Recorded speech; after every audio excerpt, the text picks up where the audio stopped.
ప్రతిరోజు దీపారాధన చేస్తూ ఉంటారు. నిత్య దీపారాధన. లేదా కొంతమంది 2, 3 రోజులకొకసారి లేకపోతే సోమవారం, లేకపోతే శుక్రవారం ఇలా పూజలు చేసుకుంటూ ఉంటారు. అలా వారంలో 2, 3 సార్లు దీపారాధన చేసిన ప్రతిసారి దేవుడి ఫోటోలను కడగొచ్చు అంటారా? లేకపోతే కేవలం దీపాలు ఏవైతే పుట్టిస్తామో అవి కడిగితే చాలు అంటారా? దీపారాధన అనేటటువంటిది 2 రోజులు 3 రోజులు చేస్తే దరిద్ర దేవత వచ్చి ఇంట్లో కూర్చుంటుంది. హ్మ్. డైలీ చెయ్యాలి. డైలీ మనం ఫుడ్ వేస్తాం కదా, మధ్యాహ్నం టిఫిన్లు సాయంత్రం ఇవ్వ. అలాగే నిత్య దీపారాధన అనేటటువంటిది చేయాలి. బ్రహ్మదేవుడు సృష్టించిన తర్వాత దండోరావాన్ని పంపిస్తాడు భూమి మీదకి. ఏమని 3 సార్లు స్నానం చేయాలి ప్రతిరోజు, 1 రోజు తినాలి అని. వాడు మర్చిపోయి ఉల్టా చెప్తాడు భూమి మీదకి.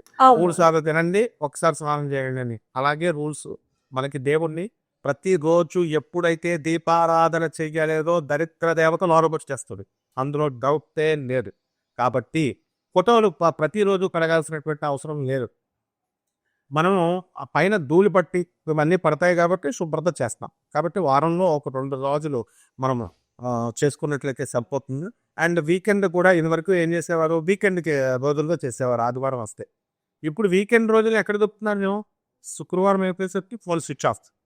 శుక్రవారం రాత్రి పార్టీలు, ఆదివారం మొత్తం సాఫ్ట్వేర్ వాళ్ళంతా కూడా వెళ్ళిపోవడం, ఆదివారం, శనివారం, శుక్రవారం. కాబట్టి ఖాళీని ఉండట్లేదు ఎవరికి.